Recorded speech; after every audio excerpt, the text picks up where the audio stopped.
Thanks to everyone who have joined us for today. Really excited to be talking about how to leverage technology to improve business performance in the disability sector. And what we'll be talking about today is the health, safety, and wellbeing challenges providers are facing, and how education technology can actually play a supportive role. The importance of education and how it's consumed, and the benefits of e-learning solutions.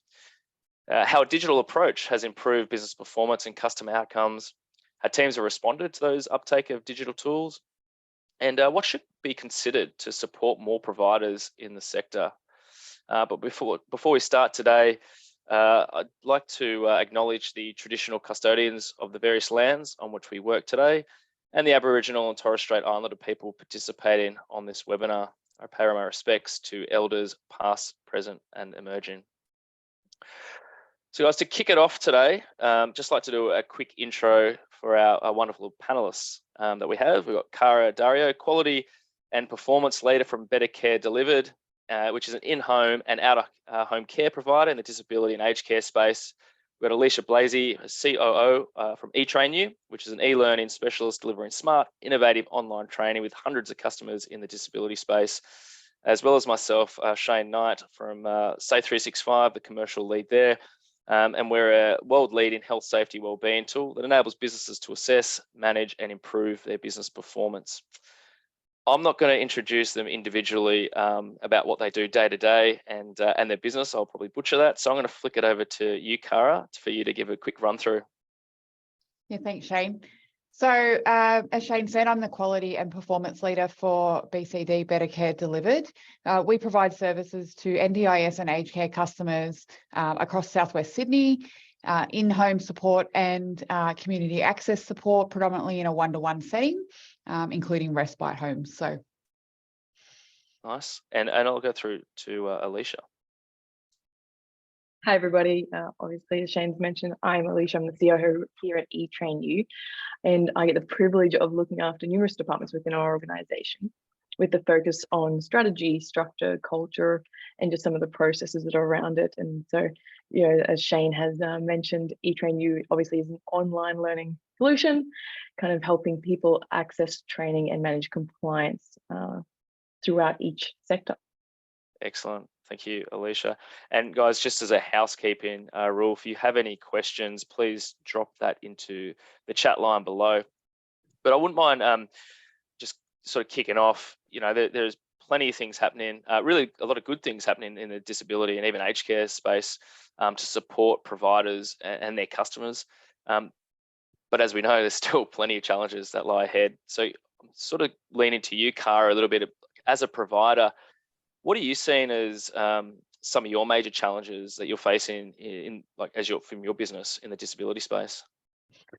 So there's a lot of reporting obligations and compliance requirements now in the disability and aged care sector, and predominantly those sectors have been not-for-profit. So there's not a lot of resourcing that goes around to be able to make sure that we're towing the line and delivering best service and quality care. So one of the major challenges is keeping up to date with that compliance and having the resources so that we're able to fulfill that compliance and be ahead of the game, so that it makes our services really stand out from our competitors.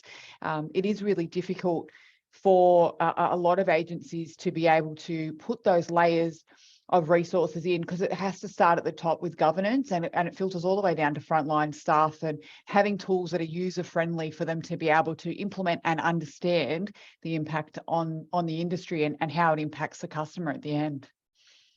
So is that just going back to some of those challenges around, you know, keeping up to date? I think largely, you know, utilizing, you know, technology plays a pretty significant role in that. How much do you personally lean on that to move the business forward?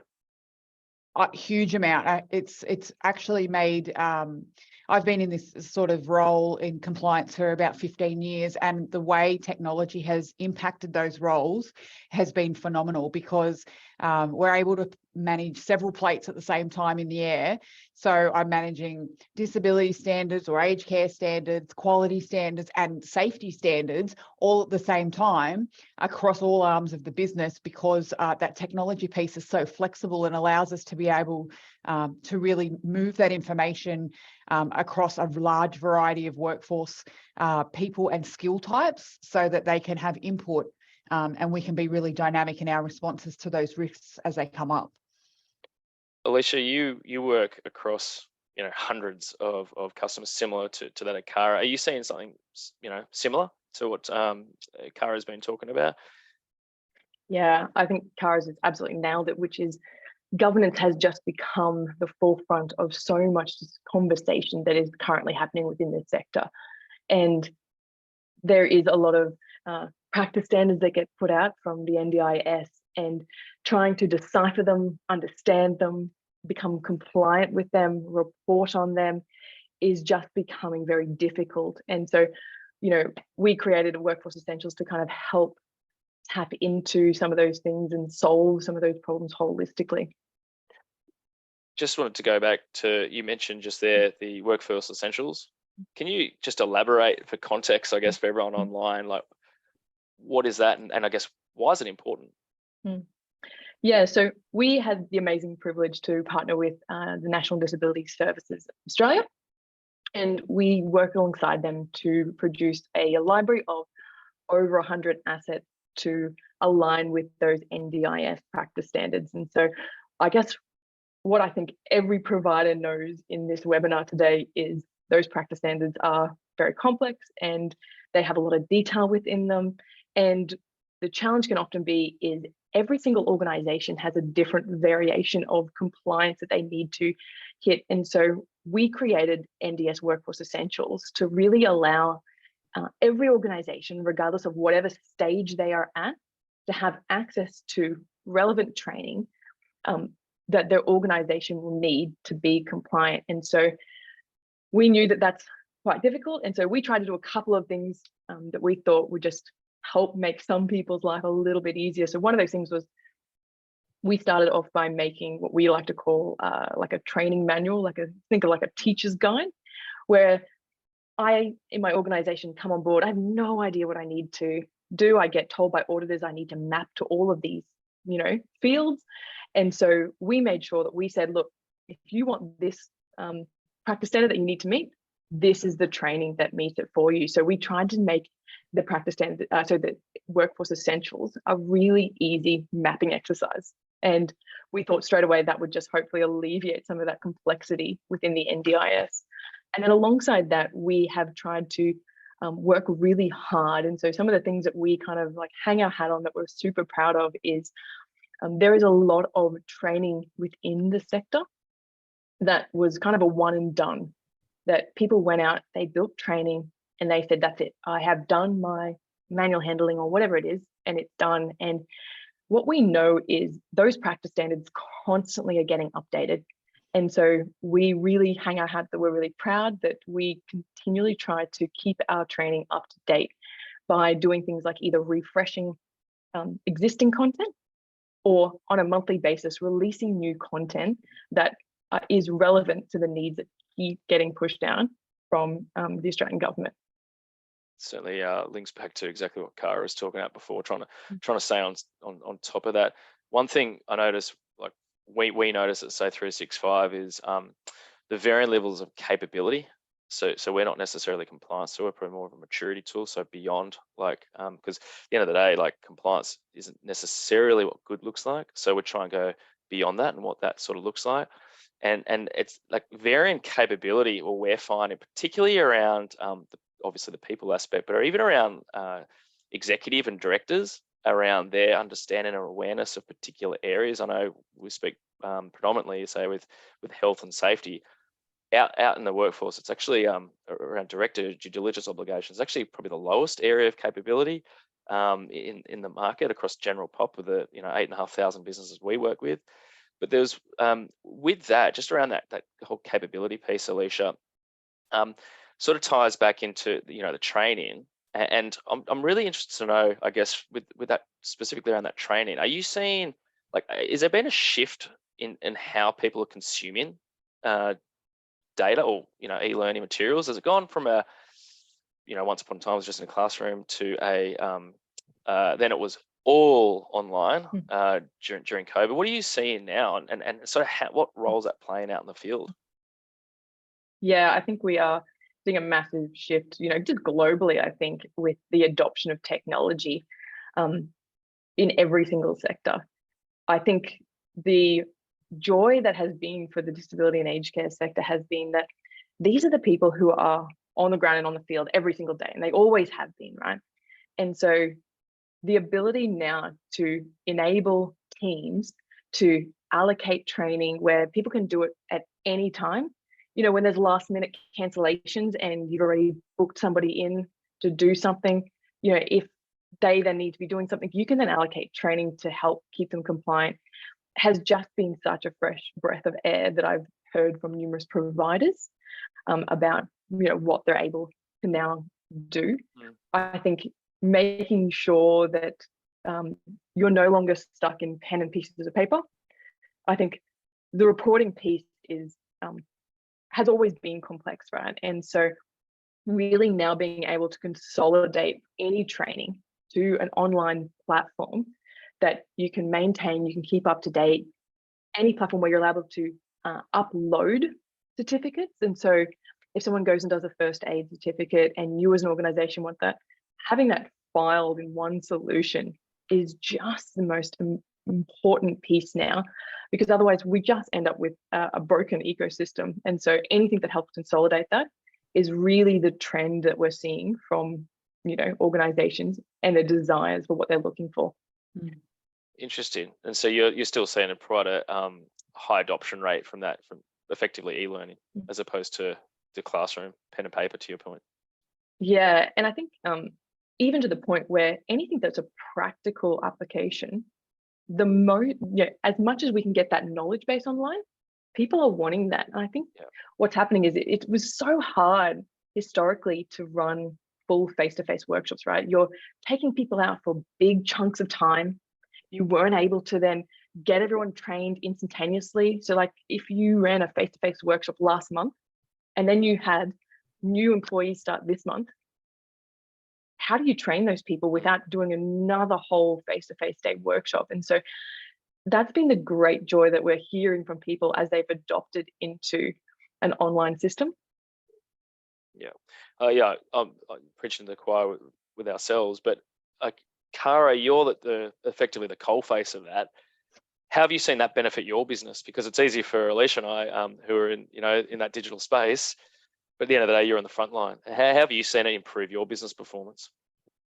Yeah, look, I think at the beginning, especially at the beginning of COVID, it was a little bit of a challenge because we're dealing with people whose skills are not necessarily in the technology space. We're employing people for their passion and their compassion and their ability to connect with other humans and provide a level of care, beyond what's needed. So we're really employing them for those soft skills. So to get them on board with the digital space has had its challenges in the beginning.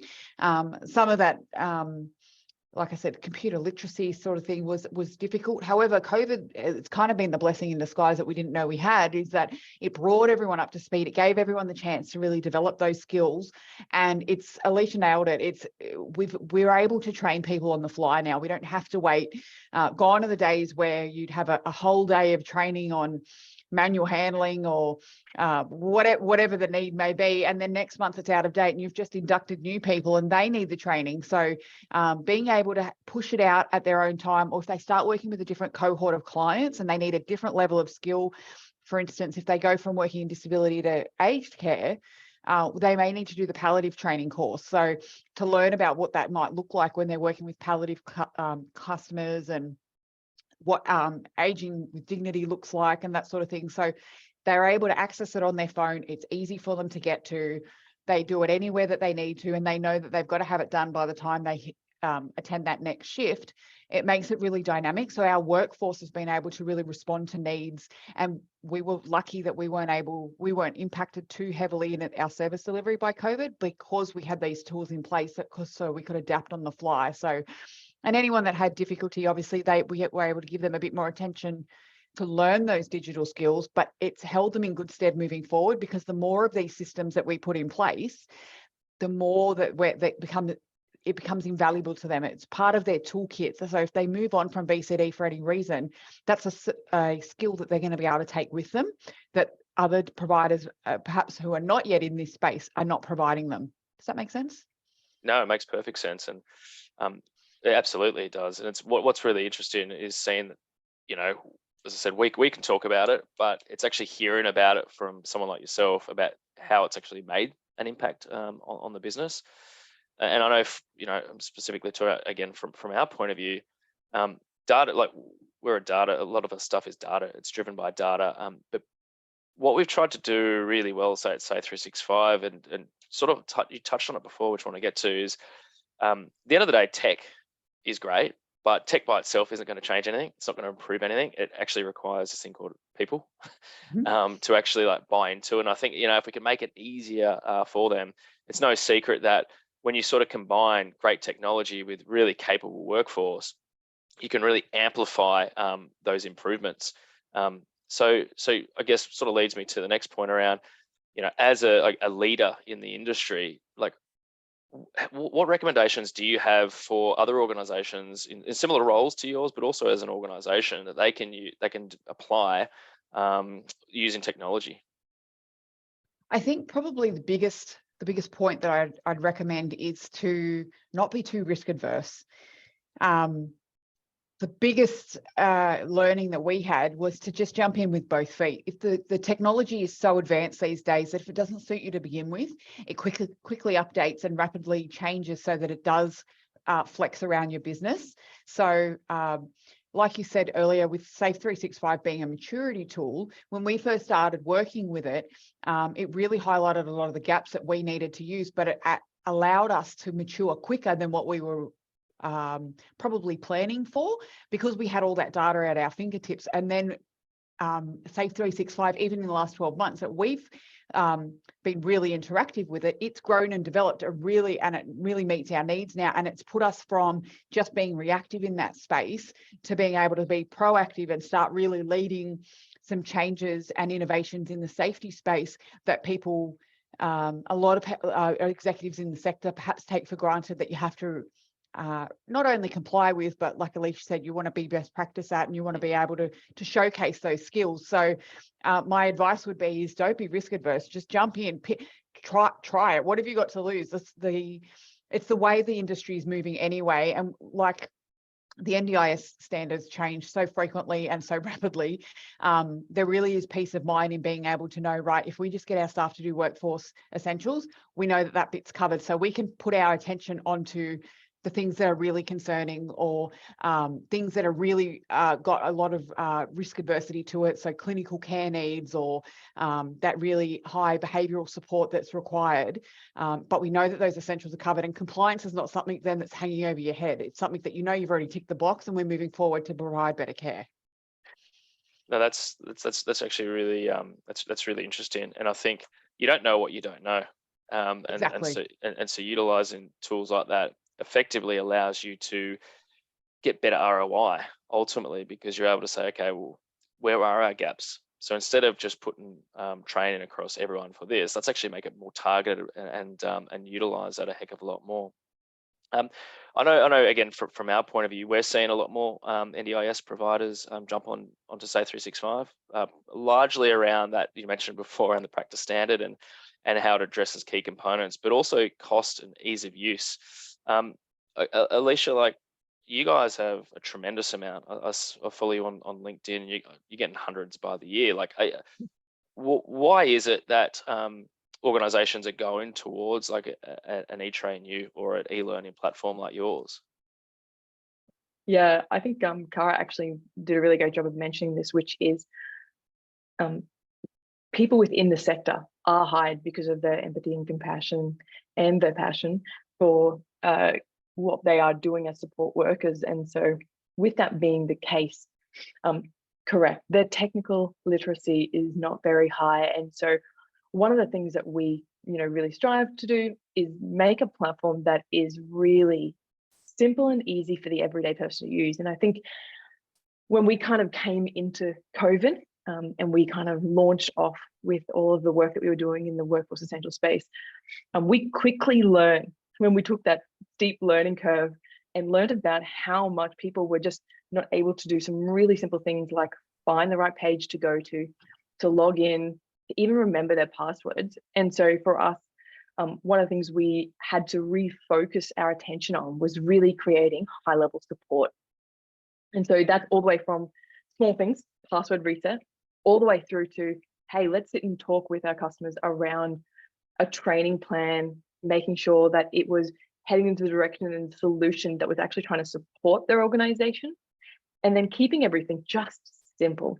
You know, we try to make sure that we don't have a learning management system that has 40 clicks or 60 areas you can go to, because people get lost. And especially when people are not sure where they're going, really having the ability to just find things simply and easily, and also being communicated, how do I go through this, is like the biggest thing that we have learned through this kind of through the COVID kind of process. And then coming out has really shifted the way that we've engaged with our clients. Yeah, I totally agree with that.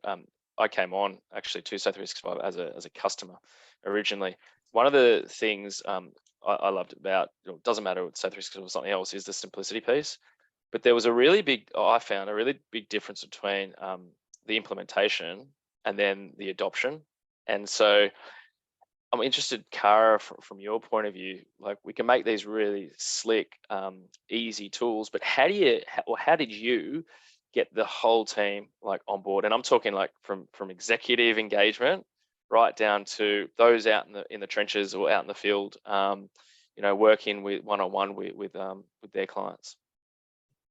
Yeah, so adoption's always half the struggle, right, to get it implemented and get that buy-in. But for us, it was the really key piece, I guess, was the Starburst piece that Safe365 has. So it's a visual aspect that shows how compliant you are, where your gaps are, and then it provides the tools to help you get up to speed. And that was the piece that really brought the execs on board to go, right, this is where our responsibility is. This is the work that we've got to do.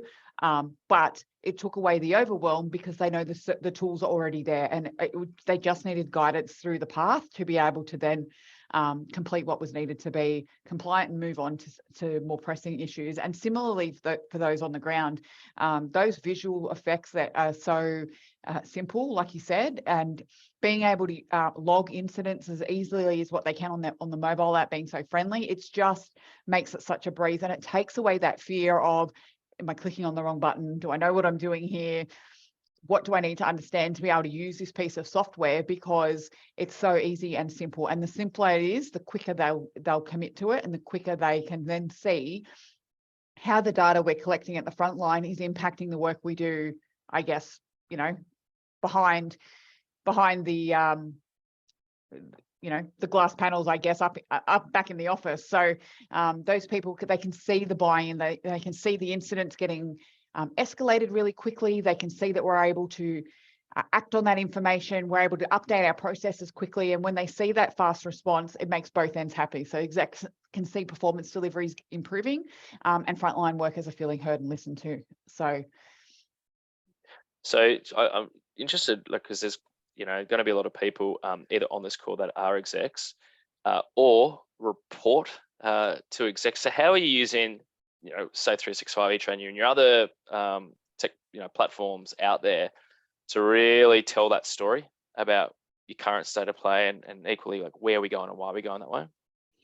Yep. So we take the maturity tool from Safe365 and the reporting from etrainu directly to the board. It goes to the board every 2 months, and they can see then the uptake in training and training completed and what that looks like. And they're also able to see the work in the colors of the starburst as they change, as we become more compliant across the 8 different areas. So they can see which elements sit with them as a board. They can see which elements sit across other parts of the business, and where we've really got some processes embedded and which parts we're still continually improving on. From a staff level, we meet once a month, and they attend a session where they're able to see what those segments look like. So they get that big overview, as you can see, of the safety index, but they're also able to see that incident reporting is reflecting straight into that. And those who are not understanding are quickly identified, so we can provide some more support in that area and go, right, this is what incident management looks like, and this is the culture and behavior that we're looking for, and this is what we expect from you. So we're able to really quickly support those staff to come up to speed as we need them to, and then they can see the input that that's having across the business. So, I mean, there's a visual up there now, actually, and it's fair to say that's probably not yours. But, you know, so you obviously then report that starburst, and are you seeing, just out of curiosity, more engagement and better questions from board and executive? Absolutely, because they can see which elements sit with them and they can see really clearly where the components are. So they're able to say, right, okay, what are we doing about contract knowledge and management? And what does that look like in our contractor space, especially in the aged care sector where we get lots of contractors on board to be able to deliver services? They're able to really funnel down and target the questions that they're looking for around what our governance and compliance systems look like and what sort of requirements we have and what road blocks are we coming up against when engaging contractors. Is it contractors need more education around those compliance issues, or are we just not looking for them in the right area? So it really helps to funnel and direct those sorts of questions as to what that looks like.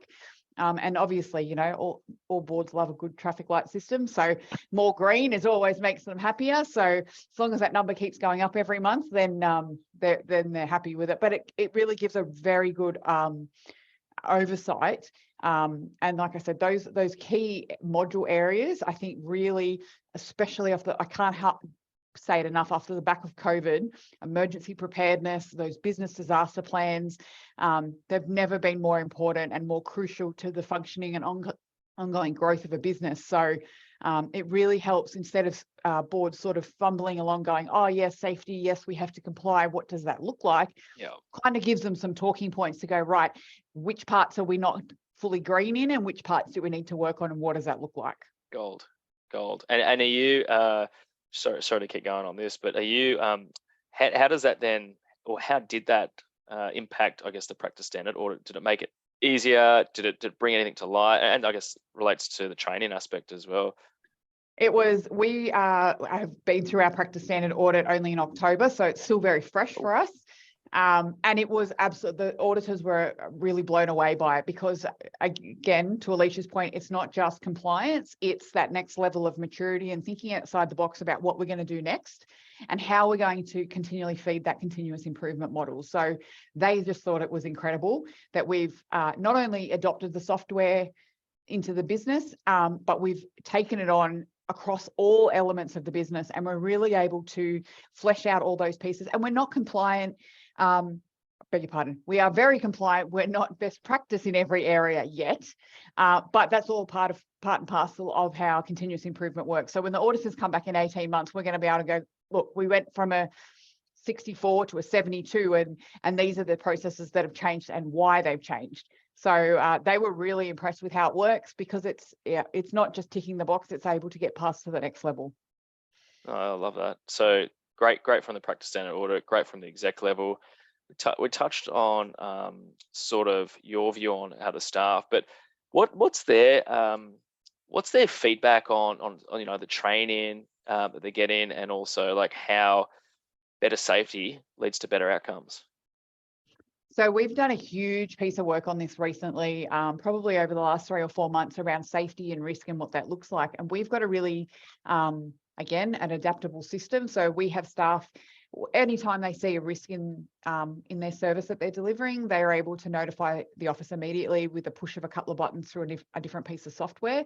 And that then reports through to Safe 365. So at the end of the month, I'm able to trend exactly how the incidents are tracking, see where the spikes and the dips are, and be able to then funnel our training accordingly. So if staff are starting to recognise and report more falls, trips, slips and hazards, we're able to then send them through relevant training that says, right, perhaps you need more support with the aged care customers that you're working with because we're noticing this. Sometimes it's not that simple. Sometimes there just happens to be more incidents that month, but that's also indicative of the culture that we're building, that staff are feeling comfortable to report and eliminating that fear culture that often goes with incident and hazard reporting about what that looks like. So they've done their initial training, they've done their workforce essentials, they're feeling comfortable to report, then they report and we identify the gaps and they receive more current, accurate and quickly delivered training at their fingertips. So they're able, within 2 or 3 days of identifying an incident, completing an investigation, they've got training. So the incident's not likely to happen again under the same circumstances. That's very concise. Thanks for that. That was really, really good. And it's not always driven by financial outcomes, but ultimately that plays a pretty big role. Are you seeing, and obviously I don't know what you can and can't answer with this, but are you seeing a more financial, like better outcomes financially because of that more targeted approach? You know what you're touching base with Alicia on, and specifically what training you're after. Are you seeing better outcomes financially as well as a business? Well, absolutely. I think it probably depends on the angle that you're looking at it. But for instance, we're able to really, something we've not done before is we're able to really track and analyze lost time injuries and what that looks like for staff and for customers.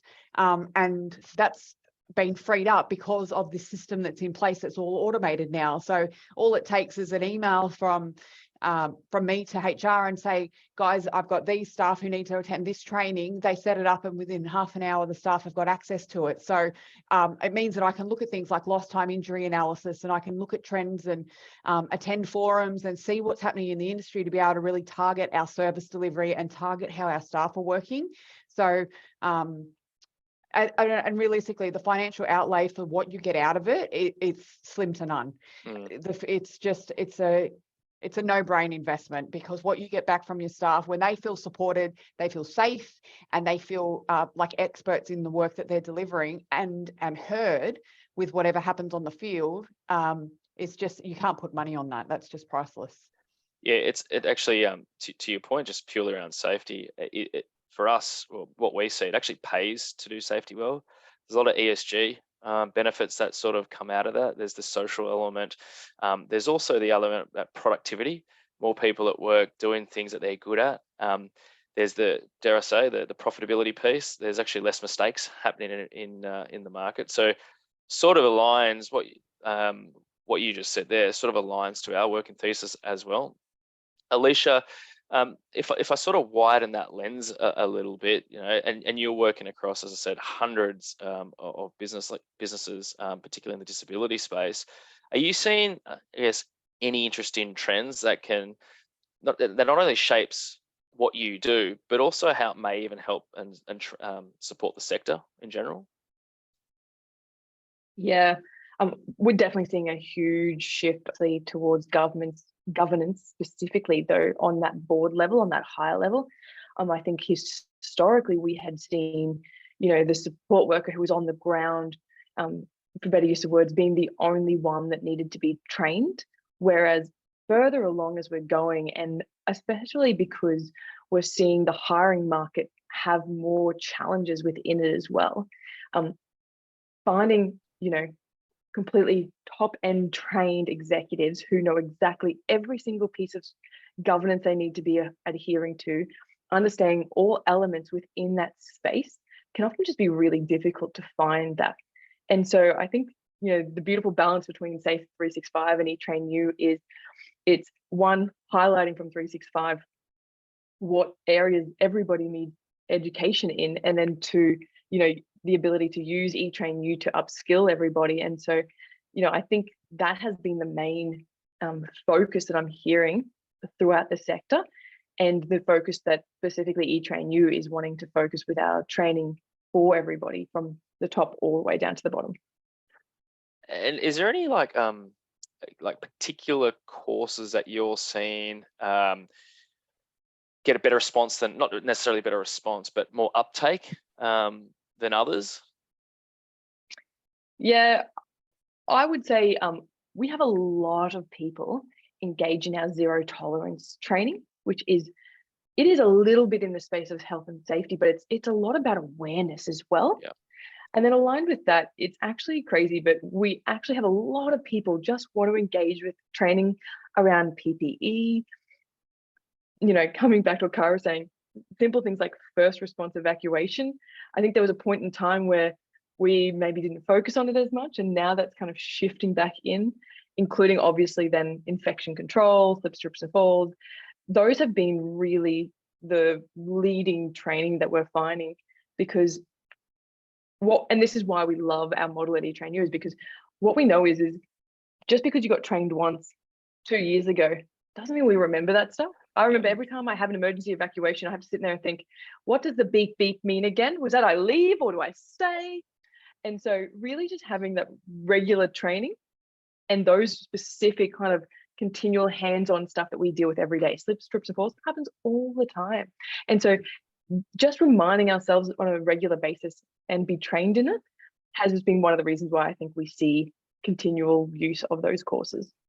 It's really interesting you talked about that, because what we see is across our data set, we've got this module around emergency preparedness, and that's like maturity. It's actually going through scenarios, first aid and the like, and it's actually quite it's a bit of an aha moment sometimes when you work with some organizations, because you go, oh, you know, do you do, like, we'll use fire drill because we'll do fire drills, you know, do you do that? Yeah, we do that, and it's done pretty well. But then when you start to work lower down, you strip the younger layers back and get to almost where the individual is, like, do you know your role around this? And you see them, like, it's almost like, oh, so you can start to work out where strategically where those gaps lie, and then what interventions can we sort of put in place. I find that absolutely gold, because, you know, everyone's perfect until you actually strip it back and go, oh, actually, we do have a little bit more work to do in that. Cara, I guess you're a member of the disability and aged care sector. You know, you heard what Alicia just said. Like, what are your thoughts around at that sort of macro level around the sector? Like, where would you like to see, big question, like, what improvements do you want to see in the sector? And sort of like, even us and your peers online, like, what role can we play? It was interesting as Alicia was speaking, I'm thinking this is a really exciting time, A, to be a provider that's already engaged with both products, but B, I think it's going to be really pivotal for both products across the aged care reform. So there's so many changes coming out with that. I think 136 recommendations from the report, and I think the biggest changes are around abuse, neglect, and safety. So having people be aware, what is abuse, what is neglect, and they're courses that we can do through etrainu, and being able to map that maturity across 365, Safe 365, I think it's going to be really pivotal. And the providers that have got that in place already, I think we're going to be a step ahead of the game, because we don't have to learn to adopt that and get our staff around it, because they already are. So adapting that information then to the aged care space is going to be quicker and smoother than ever before, which I think is just going to be a game changer. Yeah, I love that. Thank you very much. So I guess I get a sense you're obviously going to continue like driving technology to help you in your day-to-day business moving forward, no doubt. Is there anything else like out there, you know, that you use as a system itself to support you in your day-to-day that might actually help those online as well? Oh, that's a loaded question. We don't have to give names, but like, what are the things, I guess, where are your pain points? Because you obviously use etrainu because, you know, great e-learning resources out there, able to support our staff. Where do we support our staff? Actually run a maturity profile. But is there anything else that that you've seen that can support organizations? Well, we use a couple of other softwares that achieve different things across the business. So we've got a CRM that we use, Flow Logic, and that's excellent. It's highly customizable to our needs. And, you know, for recruitment, we use Employment Hero. So probably the most important thing for us is that all these pieces of technology talk together and they work seamlessly. And so far, fingers crossed, everything is working that way. And like I said before, whatever doesn't work, technology is so adaptable these days, it always catches up very quickly. It's not the couple of years of waiting for things to sort of be influenced by the sector that it used to be. Developers are far more open to moving things along quicker, and they need to be for the environment that we're working in. So whilst we've got sort of 4 or 5 different programs that all address different parts of the business, that was part of the risk mitigation that we took so that we could continue to move forward, because waiting for one system to do it all, it's never going to happen. So it's better off to get it. Let's get the experts in each field that we need to apply and then put that into our business. As long as they all talk to each other, I think that's eliminating so much risk in itself, because it just makes life easier for getting that implemented. And I think key thing is getting it, if you can get it implemented at the board level and that exec level, it makes it so much easier to then ask for the buy-in from the ground up, because they can see that there's commitment there, and it's not being dictated to them, but they can see how it's going to work and it make their life easier. And once you get that, then that's priceless. Then you implement whatever you like after that. I got a question, and it's probably quite difficult. But how would you approach? Because there's going to be a lot of as I said, on this call are executives, and as well the likes of yourselves in similar positions. If you've got a board that doesn't necessarily want to rock the boat or just wants to do same old, like how do you, as a an executive leader in your team, approach that to then influence the board?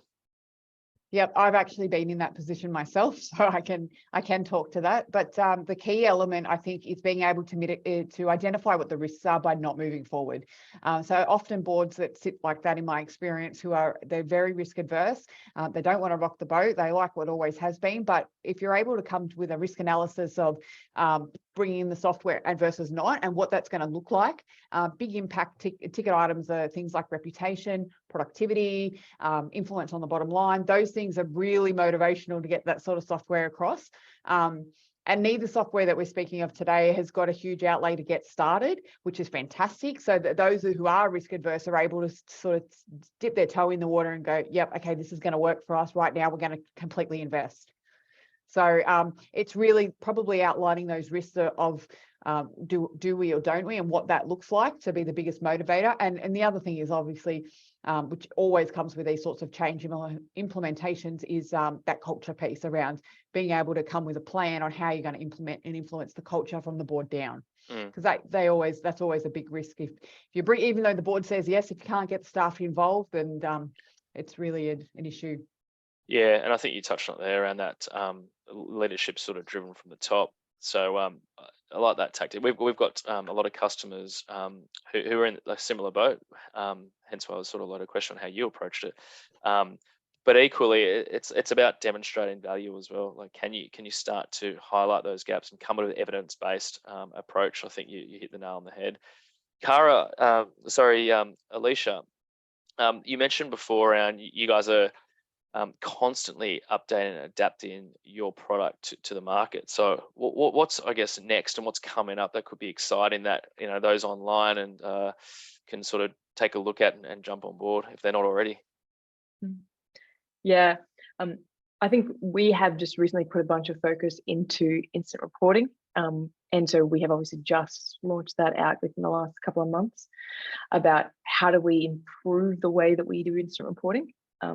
A lot of the things that we're working now with NDIS specifically is around asking the question around how do we become a better workplace that includes inclusivity and diversity. I think what we have seen is some really great awareness nationally from every sector and every organization asking this question. And so we worked with NDIS first to launch a product called Let's Talk Disability, and really wanting to give everybody that awareness nationally. And so that then everybody, whether you're an administrator, whether you're on the field, whatever it is, really understanding what does that mean to work with people who have a disability? What language do I need to use? And then how do I make sure I'm engaging on that level? Because, we want to make inclusive work environments. So it's I guess, if not the most important period now, and I'm interested just on that, Alicia, to Cara. You touched on it before. Actually, I wrote my note down just then around the labour market. It's quite tight. How are you finding that at the moment, and sort of how you're overcoming that? Because I know from our point of view, when we speak to a lot of customers, that's probably one of their, it depends what sector, but one of the biggest challenges at the moment is the labour market. So how are you guys overcoming that? Because it sort of directly ties into what Alicia sort of spoke about, is ultimately good workforce and things like that. Yeah, so because we've got such great support systems, we don't necessarily require our staff to come to us with full training packages, because we're going to train them specifically and thoroughly in what their needs are for the business that we deliver. So the labour market's always difficult. It's difficult to find staff who are skilled, but it's around changing that language, I think, again, and coming back to staff who are passionate and compassionate and empathetic, have those really good soft skills, because it's not a job that's for everybody. It does take a particular type of person to be able to deliver what we do. But though I can't teach compassion, I can't teach empathy, but I can teach you how to write an incident report, and I can teach you how to manual handle safely. So it's made a shift for us in the sort of people that we looked for, because we can look for those soft skills to be able to match them to a client. I'd much rather have someone who really enjoys going to do lawn bowls with a customer on a Saturday afternoon, and then teach them how to use, how to write an incident report or how to identify a risk, rather than the other way around, because it's all about what the customer needs at the end. So if we can spend our time more wisely and thriftily in being able to support staff with some training that's relevant, then then it makes life easy. It makes our service superior, because we're delivering exactly what customers want. So quite find the skills that we can actually work with and focus on them. That's good. That's a gold nugget. And speaking of nuggets, I'm just mindful of time because we still want to throw some questions out. Do you have any key takeaways? That's always a loaded one, hey? Like any key takeaways for those in, as I said, similar positions to you in the disability sector that you can just highlight some of your key learnings that they can take away and apply? Yeah, probably my key takeaways are try not to be too risk adverse. Just jump in and try something. So the digital age is here. We're moving forward with it. The way we work has been changed forever because of COVID. You can teach an old dog new tricks. We've shown that. We've got staff up into their 70s who are using software. So Nice. by all means, you can absolutely train them. It's about that culture shift, I think, most importantly. And lead from within. So, you know, I'm sitting at an exec level. I'm by no means on the board, but able to be able to influence up and down is the best way to be able to get buy-in from all of your staff and your board to be able to move ahead. So, yeah, that would be my 3 takeaways. Cool. And Alicia? Yeah, I think it's speak to someone who knows or has been going through this. Like, I think Cara has got great experience, been doing this for a long time, and has gone through, you know, the challenges and the good things and the bad, and learned a lot along the way. And so that's the same with yourself, Shane, and even us here at etrainu. I think trying to reach out and ask people for advice. Find somebody who's done it before, ask them and say, hey, I'm trying to get compliant. Can you give me some first steps?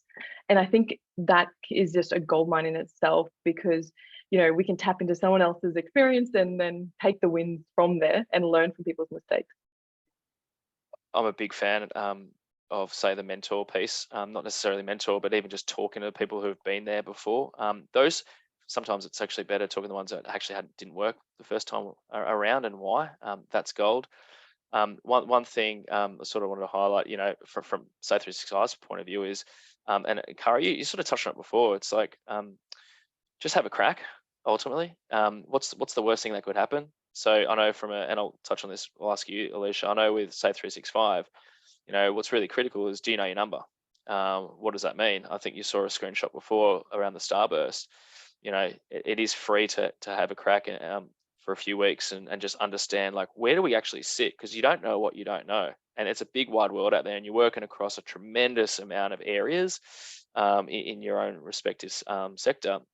And so by taking, you know, 2 to 3 hours out max, you get a nice, you know, quick view of where you currently sit around that health, safety, and well-being maturity landscape.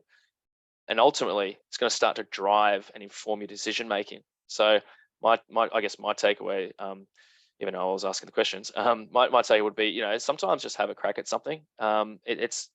Sometimes when it's too good to be true, it is, but ultimately that is, you know, from our point of view, it's free for a few weeks. So have a crack, see what your number comes out like, and then, you know, I think you'll be quite surprised on the journey you can take to improve, just like Cara did. But Alicia, for those online and wanting to learn more about what you guys have, how can they sort of jump online and take a look? Yeah, we obviously have our website that everyone can access, and there is a specific drop down for people within the disability sector who can see just like the in-depth level of training that we have. We love the idea of, you know, supporting the sector. So we work really hard to give away things like training plans or a training schedule, a calendar for them to understand, you know, how do I even tackle what seems like an awful lot of content I've got to cover? And that just helps, I think, break down, you know, if we talk about how do I eat an elephant one piece at a time, And so I think it just gives people the ability to, you know, do what Cara says, gives you that confidence to jump in and go, okay, I'm just doing the one piece, then I'm doing the one piece. And so we try to make sure that we give those things away to help support the sector. Excellent. I might, I'll wrap this piece up right now, and you know, we're going to go some questions, but Alicia and Cara, I do thank you for your time out today, and passing on your knowledge to the group online as well. It's been invaluable. There's been a lot of, I've got a full page of notes, so sorry if I was looking down, just to almost segue from way off the original notes I had. So I appreciate it, and it's always good. It's when you actually know you're getting something out of it. But thank you very much, Alicia at etrainu and Cara at BCD. Eve at Say 365. Is any? We can't see any. Well, I can't see any questions. Yeah, I've got a couple here, and for those who are with us for this section, just feel free to go down to the bottom of your screen. You'll see a little Q&A logo there, and you can just click on that and submit your question. But I've got one here for Alicia, and this is sort of the nuts and bolts of it, I guess. Can you give some examples of how some of the typically in-person elements of a health and safety training session have been translated into a digital format?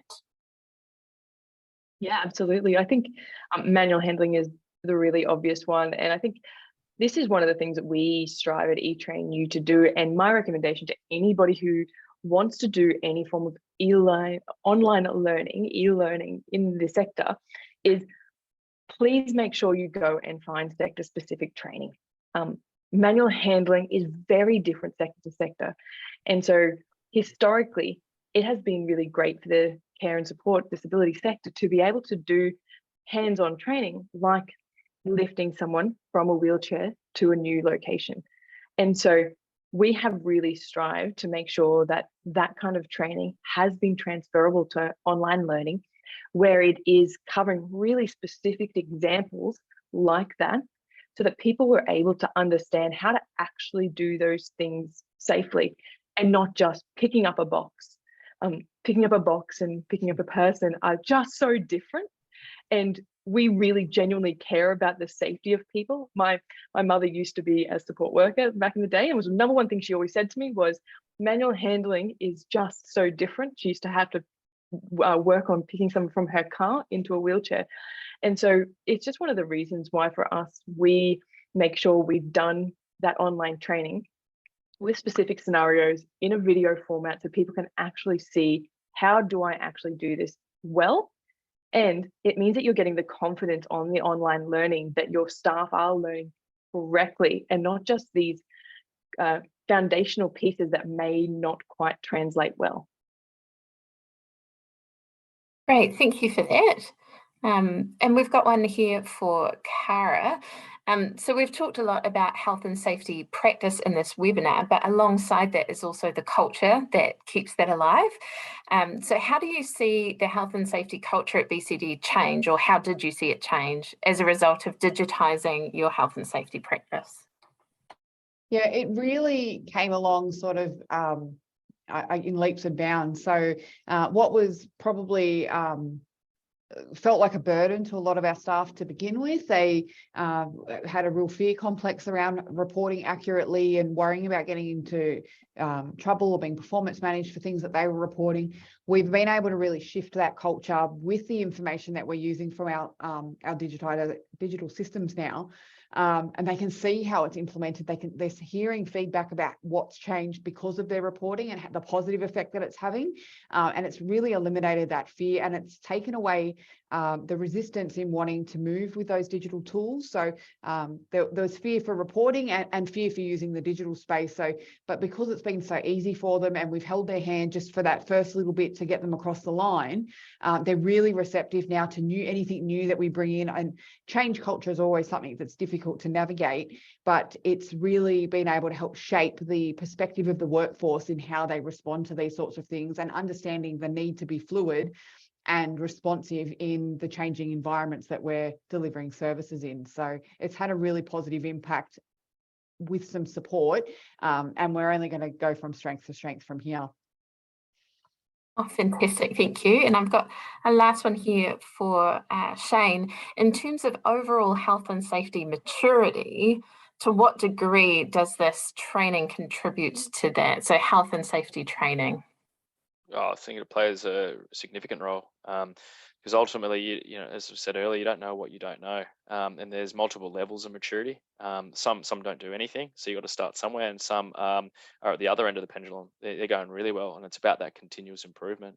So it absolutely plays a role. But I think we sort of touched on it before. You know, it's very easy to just throw blanket training out, but equally, where do we actually spend the time, and what are we going to get best bang for buck ultimately? And that's where you know, Alicia mentioned before with their solution, that they've got a product that actually addresses key components of what they're after, and equally, we've got a solution that tells them roughly where they're at and how to improve. You know, and it's also about, I think, Alicia, you're talking about, you know, how do you eat an elephant? You know, that's sort of the model of our system. It's like, where do you prioritize your time? You know, if there's only one car in the organization and she's got a whole range of areas to look at, where are we going to focus? And so that's what we try and drive. So if we want to get the best outcome, we need to prioritize where we're going to focus our time, energy, and money. And then there's also those other supported areas, like what other low-hanging fruit can we implement to actually make life easier? You know, can we implement the smartphone app, as Cara spoke about before, and start just making incident reporting easier, so they're actually reporting on something? Because, you know, as I said, I came on as a customer, and when we implemented the smartphone app, our incidents actually went up. But that was only because we had a mechanism to report. Equally, like, what are the checks and balances that give the executive that a level of assurance that what's actually happening out in the field's actually happening? You can really make things simple for them, create a basic checklist in our app, do some safety observations, or see risks and report that back. And ultimately, as Cara sort of alluded to, it's ultimately going to make the life easier of the worker at the end, and it's going to make we're going to have better decisions at the end, because the board or the likes of the Caras of the world are actually going to have more data to work with and start to see those trends and then link it back to the right training. But yeah, so absolutely, training plays a role, but I think it's around where do we start, because we can't do everything all at once. That's all of our questions for today. Awesome. Well, once again, we've got a minute spare, right on time. Happy days. So again, thank you very much to Better Care Delivered with Cara and etrainu with Alicia. Grateful for you giving up your time, and for those online, thank you very much. I hope you got something out of it, and we'll look forward to working with you soon.